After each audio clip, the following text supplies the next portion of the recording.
মিতা, হ্যাঁ বলো। এই যে বাজার আনতে বলেছিলে, এই যে বাজার নিয়ে এসেছি। টেবিলে রাখো, আসছি। যাই দেখি কি বাজার নিয়ে আসলে। এই কি বাজার এনেছি? হ্যাঁ গো, তোমাকে আমি কি বলেছি? এ কি বাজার এনেছো? 500 আলু, এই চারটে মনে হয় 250 কি 200 পেঁয়াজ, 2টা টমেটো, মাংস আর মাছ দিয়ে আনতে বলে, সেটা কোথায় গেল এখানে?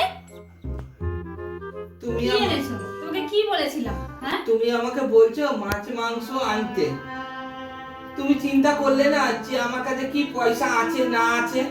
তুমি একটু ভাবলে না? তুমি তো আমার বউ, আমার তো একটু বোঝা উচিত যে আমি কি ইনকাম করি। আমি যতটা পেরেছি এনেছি, আমারও তো ইচ্ছা হয় তোমাদেরকে ভালো রাখার জন্য, কিন্তু পারিনি, মাছ মাংস আনতে পারিনি।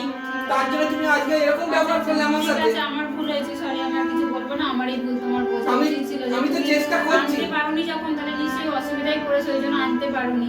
একদম কাছে পয়সা নেই। আচ্ছা ঠিক আছে, ঠিক আছে। আজকে যেটা এনেছি সেটা একটু কষ্ট করে নাও।